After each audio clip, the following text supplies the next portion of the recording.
નમસ્કાર, spark today ન્યૂઝમાં આપણું સ્વાગત છે। જે પ્રકારે વડોદરા શહેરમાં ચોરીના બનાવો વધતા જઈ રહ્યા છે, તેવામાં આજ રોજ ફરી એક બનાવ બન્યો છે। જે પોટેટિવ રોડ પર આવેલી સુઈ ધાગા 2 નામની દુકાનમાં વહેલી સવારે ચોરીનો બનાવ બન્યો છે। જે શટરનું નકુચો તે આખું તોડીને ચોરોએ ચોરી કરી છે। જે લોક છે તે પણ તોડવા સમગ્ર ઘટના સીસીટીવીમાં પણ કેદ થઈ છે। તમે આ જોઈ શકો છો કે જે ટાઇલ્સો લાગેલા હતા, જેમાં જે અંદરના જે લોક હોય છે તે લોક જે મારેલા હોય છે તે લોક તોડીને આખું શટર ઊંચું કરીને ચોરો અંદર ટાંક્યા હતા અને મોંઘા જે ડ્રેસો છે કે પછી જે મટીરિયલ છે તેની ચોરી કરી હતી। પ્રાપ્ત માહિતી મુજબ 40 થી 45 હજાર રૂપિયા કેશ પણ અહીંયા રોકડ રકમ પણ અહીંયા પડી હતી, જે વેપારીને આપવાની હતી એવી અમને માહિતી મળી રહી છે।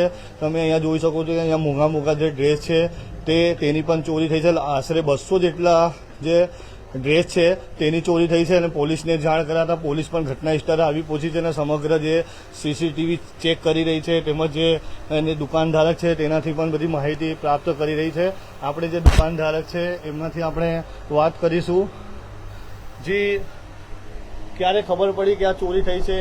સવારે હમણાં મેં શોપ પર આવવા નીકળ્યો હતો તો બાજુવાળે મને ફોન કર્યો કે તમારી દુકાનના તાળા તૂટ્યા છે ને એ લોકો 3 આરોપી છે ને 3 જણા ઘૂસ્યા છે સવારે 5:10 કેવી રીતે ખબર પડી? ને અમારા આરોપી એટલે આમાં આખી સીસીટીવી કેમેરામાંથી દેખાય છે 3 આરોપીઓ છે ને ઓછામાં ઓછો મેં સમજો કે કેશ બી રાખી હતી ગલ્લામાં કે 45 કે 47 હજાર રૂપિયા એક પાર્ટીને આપવાના હતા।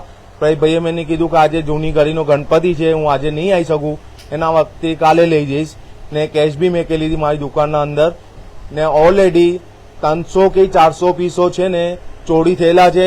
એમાં હેવી પીસો વધારે છે ને એ લોકો બોરું ભરીને આખું કાર્ટૂનો ભરીને ગયા છે અહીંયાથી ને જસ્ટ હજુ સમજો કે આ દુકાન ખોલે મને હજુ અઠવાડિયું થયું છે માલ ભરતા। પહેલા તો પાણીના લીધે મારું નુકસાન થઈ ગયું હતું ઓલરેડી 15 દિવસ, એના માટે મારી દુકાન બંધ હતી। એના પછી છે હમણાં મેં શનિવારે ઓપન કરી દુકાન, પહેલા ગણપતિના દિવસે ને કાલે 7મો દિવસ હતો ને આખું મેં માલ ભરીને ચણિયા ચોલીનો દુકાનમાં ફૂલ ટિંટાલ માલ ભરીને ને આ લોકોએ તત્વોએ 3 જણા આવીને મારી દુકાનને આખો સાફ કરી ગયા છે આખો કાલો। શું આશા રાખો છો તમને? પોલીસને તમને જાણ કરી છે? શું પોલીસને એક જ આશા છે કે એ લોકોને પકડી આવે। જે દુકાનધારક છે તે ભાવુક થઈ ગયા છે અને એને આશા છે કે પોલીસ એમની ઉપર કાર્યવાહી કરે અને પહેલી તકે ચોરોને પકડવામાં। આપણે જે બીજા દુકાનધારક છે જે એમનાથી પણ આપણે વાત કરીશું કે સમગ્ર ઘટના સીસીટીવીમાં કે છે, પોલીસને જાણ કરી છે, શું કહે? મારું કહેવું એવું છે કે એ લોકોની ધરપકડ થાય ને એના ઉપર કાયદેસરની કાર્યવાહી થવી જોઈએ। જો કાયદેસરની કાર્યવાહીનું આ પગલું નહીં ભરાય તો અમે કાયદેસર કાર્યવાહી કરીશું એ લોકોની ઉપર। શું તમે લાગે છે કોઈ જાન ભેગું હોઈ શકે છે? જાન ભેગું તો એવું કંઈ લાગતું નહીં હવે અમને। હવે પોલીસ જાણ કરીને ગઈ છે, પોલીસ એફઆઈઆર કરીને ગઈ છે, હવે પોલીસની કામગીરી છે પકડવાની। શું આશા છે તમને? મારે તો એવું છે કે આરોપી પકડાઈ જવું જોઈએ। 200 થી 300 પીસ છે, કેટલા? મારે એકચ્યુઅલીમાં 200 થી 300 પીસ છે ને રોકડ રકમ 45 થી 47 હજાર જેટલા ગયા છે, જે વેપારી આવ્યો નતો ગણપતિના દખે। શું કહેવા માંગુ? મારે એ જ આશા છે કે ભાઈ પકડાઈ જવો જોઈએ આરોપી। 3 આરોપી છે, કરણ હીરાલાલ લુધરાણી। કરણભાઈને આશા છે કે પોલીસ હવે એમના ઉપર કાર્યવાહી કરશે અને ચોરો શોધી પહોંચશે, કેમ કે આ જે સમગ્ર ઘટના છે સીસીટીવી કેમેરામાં 5:30 વાગ્યા આ ઘટના બની છે તે સ્પષ્ટ સીસીટીવી કેમેરામાં દેખાઈ રહી છે।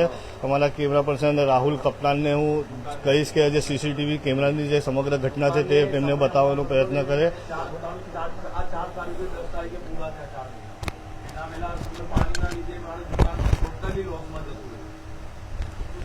આજે સમગ્ર જે ઘટના છે તે સીસીટીવીમાં જોઈ શકાય છે કે 3 જેટલા ચોરો છે અને વ્હાઇટ કપડાં પહેરીને જે ટોપીવાળા જે કપડાં છે આખા પહેરીને આવ્યા છે અને સમગ્ર દુકાનમાં ફરી રહ્યા છે।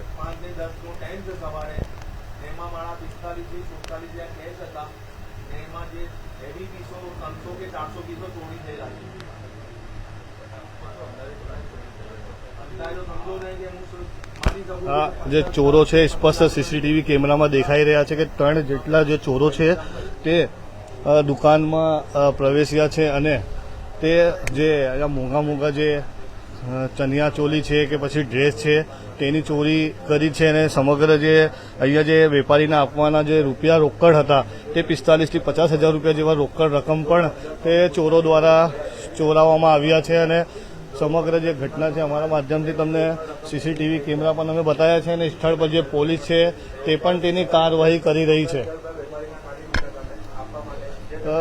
વડોદરા શહેરમાં ચોરીના બનાવો જ્યારે રોજે રોજ બનતા હોય છે તેમાં વડોદરા શહેરના આ જે પ્રોટેક્ટિવ રોડ છે ત્યાં ફરી એકવાર ચોરીની ઘટના બની છે. હવે વેપારીઓને પણ આશા છે કે પોલીસ એના ઉપર કાર્યવાહી કરશે અને ચોરો સુધી પહોંચશે. આગળ હવે શું કાર્યવાહી થશે અને શું એમને ન્યાય મળશે તે જોવાનું રહ્યું. સહયોગી કેમેરામેન રાહુલ કપ્તાન સાથે હું Abrar Saiyed, Spark Today News, Vadodara.